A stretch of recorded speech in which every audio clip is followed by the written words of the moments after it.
El peligro sísmico depende únicamente del lugar y de las características del suelo donde se va a cimentar el proyecto, ¿correcto?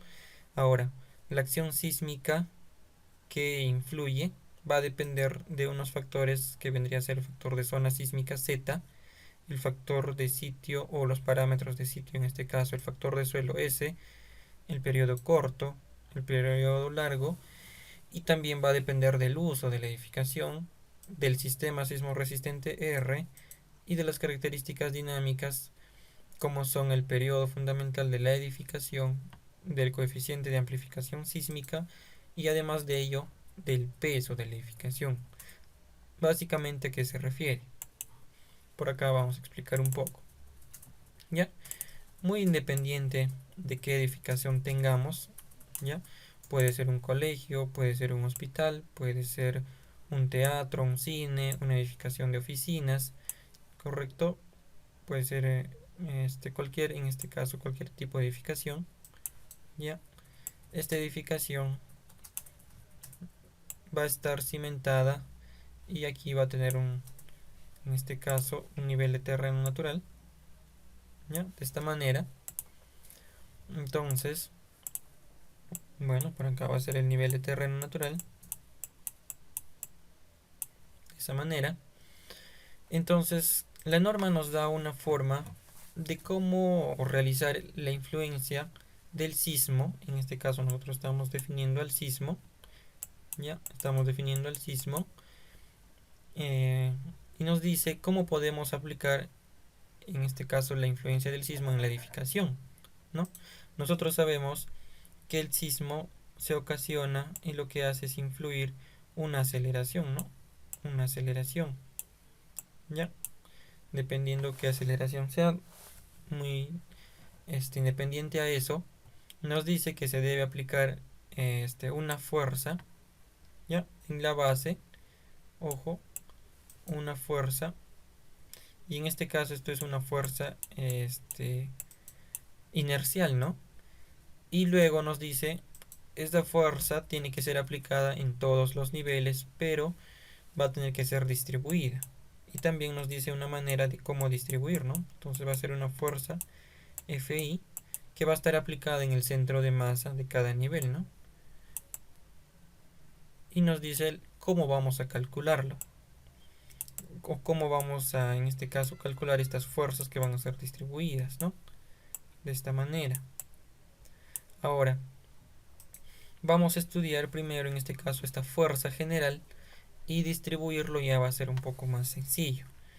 Entonces, esta fuerza total o fuerza inercial, ya que la norma lo llama cortante, ojo, lo llama cortante, simbolizado por una letra V, va a estar dado por la siguiente fórmula, que va a ser una masa multiplicado por una aceleración, ¿ya? Pero si nosotros nos dirigimos al modelo, esta edificación va a tener una masa, ¿correcto? Y esa masa vendría a ser este término. Y ahora tendríamos que estudiar la aceleración. ¿Vendría a ser esta aceleración? No. La norma nos dice que esta aceleración es en la fundación, ¿no? Es en la fundación. Y nosotros debemos llevarlo a la edificación, ¿no? Debe estar en la edificación. Entonces vendría a ser una aceleración en la edificación. De esa manera. Ahora, esta aceleración en la edificación, la norma nos indica que va a estar dada por lo siguiente. Unos parámetros que vendrían a ser el factor de zona Z, el factor de uso U, el factor de amplificación sísmica S, perdón, C, un factor, en este caso un parámetro de sitio S, y todo esto se va a dividir, a ver, se va a dividir entre R, que va a depender, en este caso, del sistema sismo resistente que posee la edificación, y también este R depende de las irregularidades que presenta esta edificación, ¿no? Entonces vamos a estudiar ahora cada parámetro, ¿ya? Nosotros sabemos que la fundación de una edificación en general posee estratos, ¿no? no es un suelo único. De esta manera. Ya, así. ¿Correcto? Ahora, cuando el sismo viene, lo que la norma hace es suponer en la profundidad de la fundación una zona donde va a presentar un suelo duro, ¿correcto? Un suelo duro que la norma lo llama un tipo de suelo S1, ¿correcto? Tipo S1.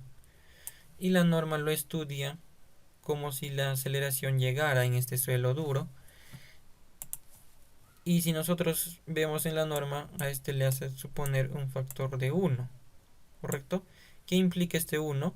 Quiere decir que la aceleración en este punto, ojo, aquí la aceleración va a ser igual aquí, ¿no? Va a ser la misma aceleración en cualquier punto, ¿no? Puede ser por aquí, va a ser la misma, ¿no?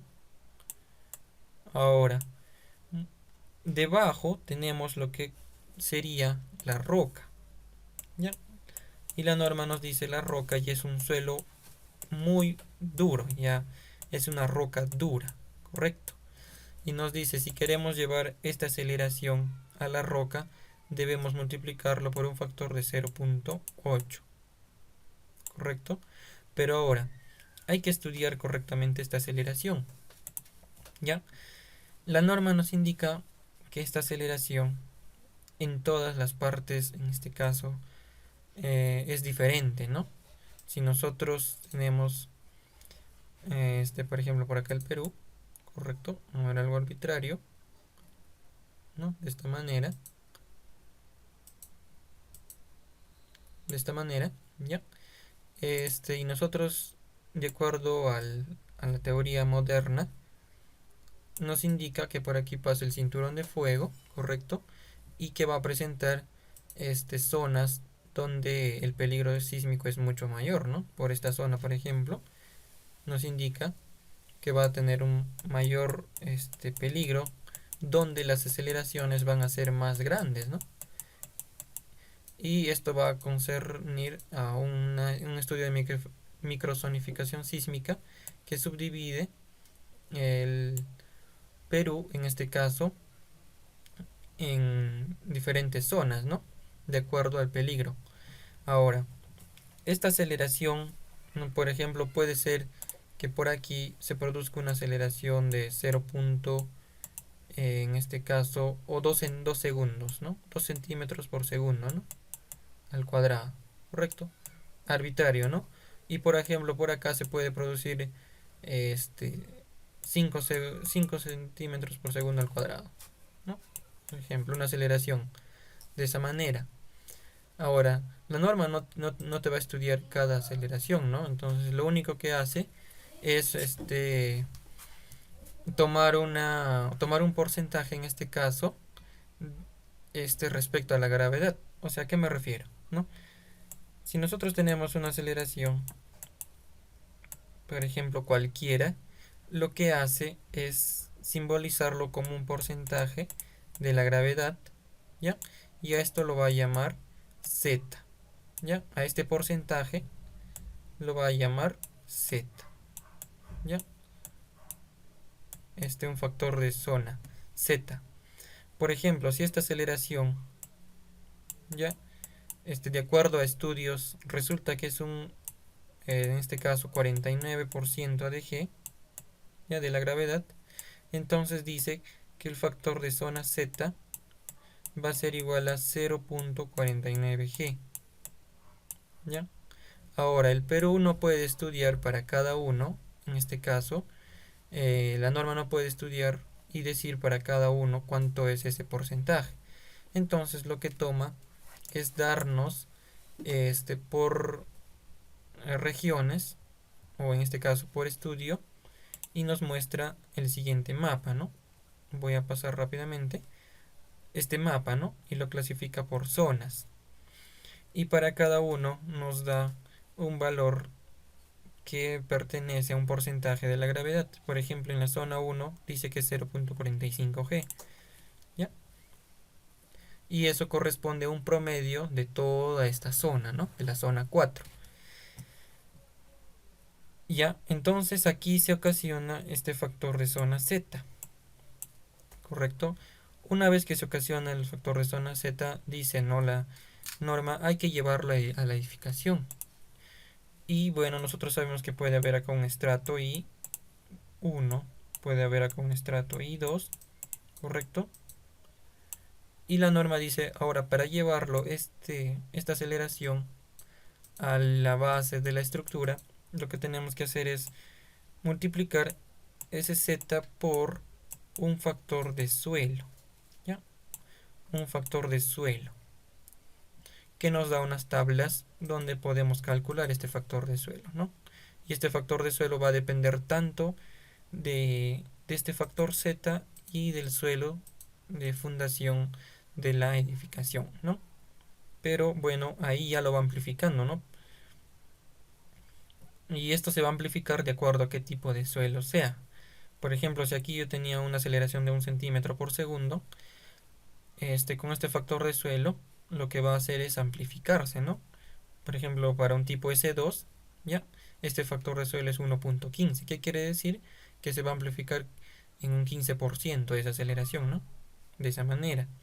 Ahora dice, no, ya está en el suelo. Ahora lo que vamos a hacer es amplificarlo a toda la estructura, ¿correcto? Por un valor llamado C, ¿ya? Entonces ya no va a ser únicamente la aceleración ZS, sino también va a ser amplificado por un coeficiente de amplificación sísmica C. Y este C está en función, ¿ya? Este C va a estar en función del periodo, ¿no? Del periodo, ¿ya? Y bueno, pero este periodo vendría a ser de la edificación, ¿ya? Que nosotros le llamamos periodo fundamental. A ver, voy a eliminar esto un momento. Entonces, nosotros lo vamos a llamar esto el periodo fundamental, ¿correcto? Y en base a este periodo se va a amplificar, ¿no? Y vamos a determinar este C. Por ejemplo, si este periodo es más bajo, ¿ya? Si este periodo es más bajo, este C aumenta. Lo vamos a determinar con unas fórmulas. Y si es que entonces esta edificación, al ser más baja, su aceleración aumenta, ¿correcto? Su aceleración aumenta. Y si el periodo aumenta, entonces el coeficiente de amplificación sísmica disminuye, ¿correcto? Ahora, hay que tener en cuenta, nos dice la norma, no solamente estos tres parámetros, sino nos dice esta edificación para qué va a ser destinada.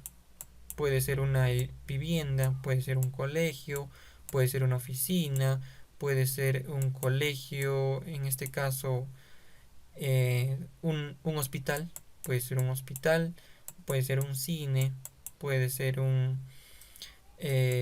cualquier otro tipo de edificación o estructura, ¿ya? Entonces, dependiendo de, de a qué pertenezca esta edificación, nos dice que hay que amplificarlo por un factor de uso, U, que va a estar en función de qué edificación es. Por ejemplo, si es un hospital, dice que ese factor de uso U, ¿ya? Va a ser 1.5. ¿Y qué implica eso? ¿Ya? Cuando es un hospital. ¿Qué implica que multiplique por 1.5? Va a implicar que esta aceleración se va a amplificar un 50%. Por ejemplo, si era 2 centímetros por segundo al cuadrado, ahora va a ser 3, ¿no? Y por ejemplo, si es una vivienda, ¿ya? Este U es 1, ¿no? Que va a implicar ese 1, va a implicar que esta aceleración no se va a amplificar básicamente, va a seguir con 1, ¿no? Por ejemplo, si es un teatro o un cine, nos dice que este factor U va a ser 1.3, ¿no? 1.3, entonces se amplifica un 30%. Entonces, dependiendo de qué categoría de la edificación es, o clase de edificación es, también se amplifica. Y ahí lo tendríamos todos estos parámetros, ¿no? El SUX, como nosotros lo llamamos. Pero dice, bueno, la norma dice, ya lo amplificamos, toda la aceleración ya está en la edificación, esta aceleración del sismo. Y dice, no, ahora, a ver, voy a hacerlo un poquito más por este lado, ¿ya? Y voy a explicar por acá. ¿Ya? Nosotros tenemos que la aceleración en la edificación está dada por el sux, ¿no? Ya tenemos eso. Pero dice, ahora esa edificación, dependiendo de qué tipo de sistema sismorresistente posea, vamos a tener que disminuirle, ¿correcto? Lo vamos a disminuir entre un factor de reducción de fuerzas sísmicas R. ¿Ya? ¿Y a qué me refiero con eso? Esta edificación puede ser de albañilería, puede ser de concreto armado, puede ser de acero, y para cada uno la norma nos dice que le debemos asignar un R, ¿no? Puede ser albañilería, puede ser concreto armado, ¿ya? Puede ser acero, y dependiendo de qué sistema posea, voy a tener que reducir esta aceleración, ¿no? Por ejemplo, la albañilería se subdivide todavía en dos, que vendría a ser albañilería armada, ¿ya? Albañilería armada y albañilería confinada, ¿correcto? Y para cada uno define un factor R, pero un R básico, un R sub 0, ¿correcto? Por aquí un R sub 0. Y esto vendría a ser igual a, en este caso para la albañilería, usa 3 y 6, ¿no? Dependiendo de que, para qué sismo se diseñe, ¿correcto? Ahora, eso es lo que corresponde a la albañilería, pero nosotros estamos diseñando en concreto, ¿no? En concreto armado. Y en concreto armado también posee diferentes sistemas estructurales, ¿ya? Como puede ser primero aporticado, ¿ya? Por donde se empieza. Un sistema aporticado es cuando está compuesto netamente por columnas y vigas, ¿ya? Es una definición algo aproximada, pero también tiene presencia de muros. La forma de definir va a ser en base a la cortante basal. También tenemos una edificación de concreto armado dual o mixto, que también lo llamamos. También tenemos por aquí una edificación de muros estructurales, correcto. Y también vamos a tener una edificación de muros de ductilidad limitada, ¿ya? Para cada uno va a tener un factor R sub 0, por ejemplo, aporticado es 8. Para dual es, en este caso, R sub 0, 7. Para muros estructurales es 6, como lo vamos a ver más adelante, esto es un preámbulo. Y para muros de ductilidad limitada es 4, ¿no? Ahora, ¿qué es este R sub 0? No es este R. Este R es lo siguiente.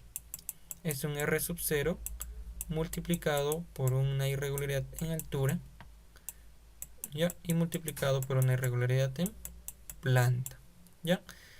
Y ahora, este R sub 0 va a depender del sistema estructural que posea. Y estas irregularidades va a depender si es que la edificación es irregular, ¿no? Puede ser una forma, por ejemplo, L, ¿correcto? Y entonces está presente irregularidad.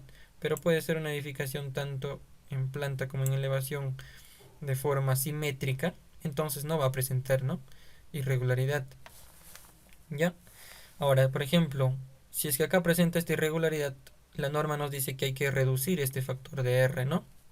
Multiplicando por en IA. Por ejemplo, si es que presenta aquí una irregularidad, nos dice que esta irregularidad ya no va a ser 1, sino por ejemplo puede ser 0.9 cuando hay irregularidad de masa o peso, ¿no? Hay irregularidad de masa o peso.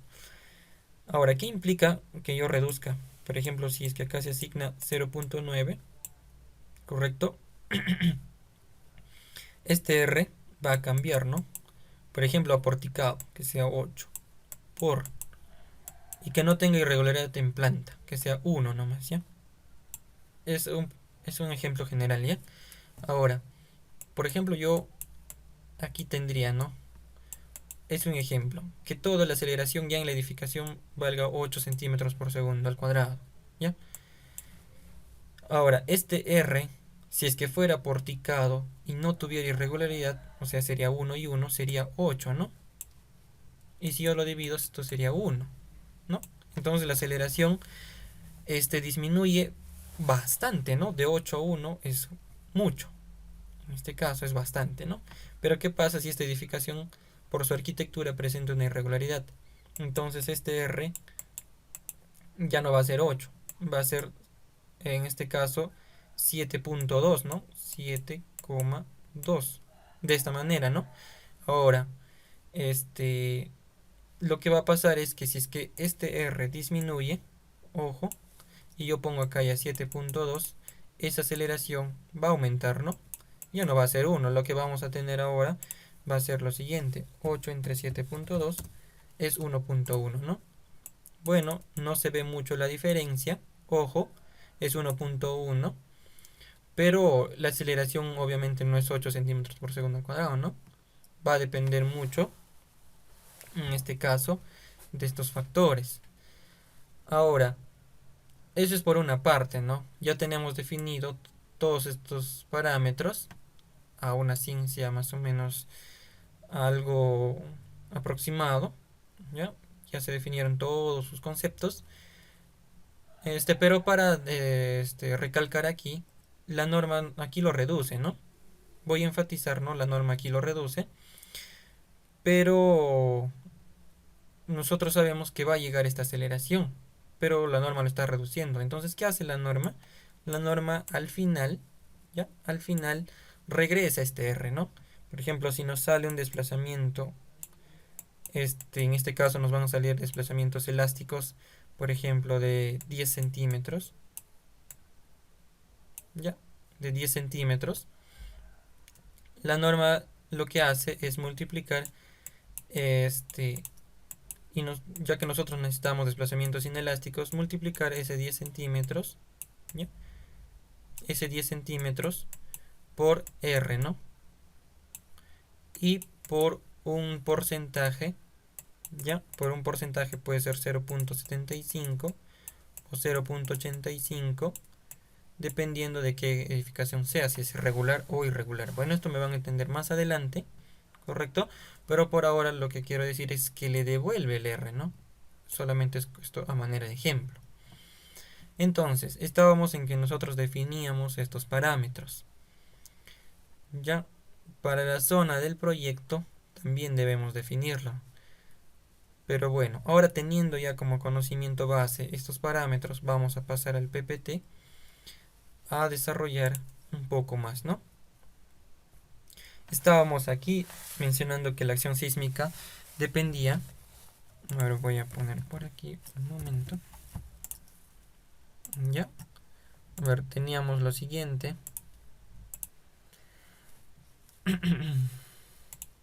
Que la aceleración, ya, la aceleración estaba dada por un Z U C S entre R, ¿no? Entre R. De esta manera, ya. Ahora voy a pasar aquí el PPT y vemos, ¿no? La teoría moderna sobre el origen de los terremotos, que nos da origen a los sismos, en este caso, dice, no existe un peligro sísmico inminente en las edificaciones que dependen del lugar y de las características del suelo, como podemos notar aquí, de Z y de S. El Perú se encuentra en el borde occidental de América del Sur. Ojo, ya, ojo con ese dato. Por aquí, ¿no? En el borde occidental de América del Sur. Y como por aquí pasa una falla, ya dice, el cual se caracteriza por ser una de las regiones sísmicas más activas en el mundo, ¿no? Y dice, ¿no? Los sismos se van a producir por la falla de subducción, en este caso, de la placa oceánica de Nazca en la placa continental sudamericana a una razón de 8 a 10 centímetros centímetros por año, ¿no? Ahora, lo que sucede es que se va a almacenar aquí, cuando se introduce, se almacena una energía, ¿no? Y esta energía va a ser liberada en determinado momento. Ya una parte va a ser liberada en forma de sismos, ¿ya? En forma de ondas sísmicas en este caso, y la otra parte se va a convertir en calor debido a la fricción, ¿no? Entre estos planos, ¿ya? Entonces esta es la teoría más aceptada acerca de los sismos, ¿correcto?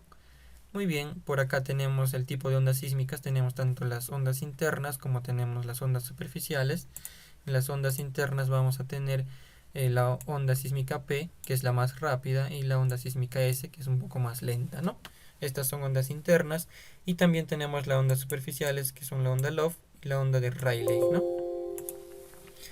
La onda de Rayleigh. A ver, un momento. Ya está, ¿no?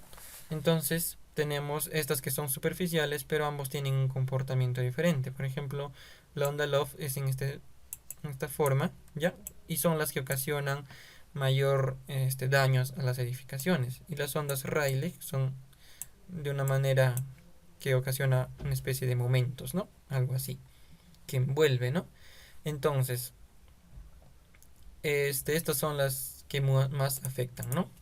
Muy bien, ahora nosotros habíamos estudiado el parámetro Z como en primera instancia, y por acá tenemos que les había dicho que se subdivide de acuerdo a la zona, ¿no? En la edificación. Ahora la norma lo ha estudiado realizando un estudio de en este caso de zonificación sísmica, ¿ya? Y ha determinado que en esta zona, ojo, se encuentran los valores más altos de aceleraciones sísmicas, ¿no? Podemos notar en todo el Perú que se ha desarrollado a través de curvas de nivel. Por ejemplo, aquí en Ica tenemos que se presentan las siguientes aceleraciones, ¿no? De 0.44, en este caso es 0.44, ¿ya? Pero ese 0.44 es un porcentaje de la gravedad, ¿no? En este caso es 44% de la gravedad. Ahora, y tenemos más que cuanto más se acerca la falla, aumenta, ¿no? 0.50 vendría a ser la aceleración máxima. Esto es de acuerdo a un estudio de la UNI, ¿ya? Este es un estudio de la UNI que realizó y ha obtenido estas aceleraciones, ¿no? Por eso es que la norma realiza un promedio, ¿ya? Por esta zona y la desarrolla como una zona 4 y indica que su aceleración viene a estar dada por 0.45 G, ¿ya? Y así similarmente tenemos, ¿no? Ahora la norma de 0.30 nos indica también en sus anexos para cada región qué tipo de zona existe, ¿no? Por ejemplo, para el caso de Ancash nos dice que en ciertas partes o en la mayoría de los lugares es una zona, en este caso 3, ¿ya? Donde el peligro sísmico es ya alto. Ojo, es alto, ¿no? Es alto. Ahora, estos valores están al revés, ¿ya? Bueno, aquí es al contrario. Voy a borrar un momento. Estos valores son al contrario. O bueno, lo que puedo hacer es lo siguiente. Aquí es zona 4, zona 3, zona 2 y zona 1, ¿ya? De esa manera. Bueno, por ejemplo, Ancash se encuentra en la zona 3 y lo que tendríamos es que ese factor de Z vendría a ser 0.35, ¿no? Pero eso es en determinados lugares. Hay en otros lugares, también del departamento de Ancash, donde se presenta un suelo, perdón, un factor de zona, una zona 2, ¿no? Entonces ahí se utilizaría 0.25, ¿no? Muy bien. Eso sería lo que respecta en este caso, al factor de zona, ¿no? Y bueno, este es un estudio de la UNI, ¿ya? También tenemos, por ejemplo, del IGP, ¿no? A ver, pasamos. Esto, por ejemplo, vendría a ser del IGP. También su aceleración máxima aquí tenemos que es de 0.54, ¿no? Tenemos por acá más otro mapa que también donde presenta, en este caso, la aceleración más alta en esta zona, ¿no? Por eso está de color rojo, ¿ya? Muy bien. Ahora vamos a definir el otro parámetro que es en este caso S, ¿ya? Y este S está en función del factor de zona Z y del factor S, ¿ya? Del suelo, ¿correcto? De un suelo puede ser un suelo 2, puede ser un suelo 3. Por ejemplo, aquí lo tenemos, todos esos suelos, ¿no? Ahora, ¿y cómo lo define estos suelos? La norma lo define en base a estos parámetros, ¿no? A estos tres parámetros, que va a depender también de qué tipo de suelo es, ¿no? Y define 5 tipos, ¿no? Una roca dura, un suelo muy rígido o roca, un suelo intermedio, un suelo blando y una condición excepcional, ¿no? Este caso, el último suelo, de ser necesario, hay que reemplazarlo, ¿no? Porque este tiene una capacidad portante ya muy baja. Ahora, por aquí he consignado una tabla donde se tiene unos valores aproximados, en este caso de la capacidad portante. Dice, por ejemplo, para un suelo blando, su capacidad portante está entre 1 y 3. Para un suelo intermedio está entre 3 y 6. Para un suelo muy rígido o roca es mayor a 6. Y una roca dura ya puede ser una capacidad portante a partir de 100 kilogramos, incluso mayores, ¿ya? Mayores. Pero en todo caso, el estudio de mecánica de suelos te va a indicar qué tipo de suelo está, ¿no? En sus conclusiones. ¿Correcto? Ahora, nosotros recién estamos definiendo este S, ¿no? Pero nosotros queremos definir este S. ¿Y cómo lo definimos? Con lo siguiente. ¿Ya? Por aquí están los parámetros de cómo definen cada tipo de suelo. Y acá tenemos ese parámetro de sitio S, ¿ya? S. Y lo determinamos con un cuadro de doble entrada, donde intersectamos el tipo de suelo. Por ejemplo, en este caso puede ser un S2 y puede ser un Z3. Si lo intersectamos vendría a ser 1.15 y este vendría a ser 1.15, ¿no? Además de ello, vamos a necesitar dos parámetros que van a depender del tipo de suelo, ¿correcto? Que van a ser el periodo corto y el periodo largo. Y estos van a ser, por ejemplo, si yo acá he intersectado con S2, yo me voy a la tabla número 4, ¿correcto? En S2 y me voy aquí y vendría a ser el TP 0.6 segundos, ¿ya? 0.6 segundos y el TL 2 segundos, ¿no? 2 segundos. Y de esa manera se determina el factor S, ¿no? Muy bien. Y ahora para determinar el factor C, ¿ya? El factor de amplificación sísmica C, tenemos que determinarlo con las siguientes fórmulas. Como yo les había dicho, esto está en función del periodo fundamental, ¿ya? Entonces vamos a tener que determinar con estas fórmulas. Aquí nos dice, por ejemplo, si este periodo fundamental es menor que TP, hay que recordar la diapositiva anterior. A manera de ejemplo dije, para un suelo 2, TP era 0.6 y TL era 2 segundos, ¿no? Correcto, a manera de ejemplo. ¿Ya? Ahora, por ejemplo, si nuestro periodo nos sale, en este caso, por ejemplo, fuera una edificación de 5 pisos, aproximadamente nos va a salir 0.5 segundos, ¿no? De esa manera. Entonces, en este caso, este periodo fundamental, 0.5, ¿en cuál se ubicaría? ¿Acá, acá o acá? Obviamente en el primero, ya que es menor a 0.6, ¿no? Y entonces el C sería únicamente, C vendría a ser 2.5, ¿no? De esa manera. Ahora, por ejemplo, ¿qué pasaría si fuera una edificación de 15 niveles? Aproximadamente sería 1.5, ¿ya? Dependiendo si se rigidiza, bajaría, ¿no? Pero bueno, tendríamos 1.5 y eso ¿dónde se ubicaría? Aquí, ¿no? En el segundo. 1.5 estaría entre 0.6, a ver, 0.6 y menor que 2 segundos, ¿no? 2 segundos. Y como hallaríamos el C, sería 2.5 multiplicado por el periodo corto, 0.6, ¿ya?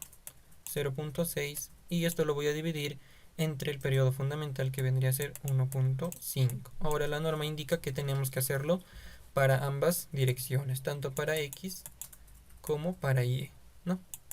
Para ambas direcciones se debe determinar, entonces esto puede ser un Cx. Por eso es lo que es necesario hallar el periodo en X y el periodo fundamental en Y. Estos dos, ¿no? Bueno, eso sería lo que respecta a los parámetros Z S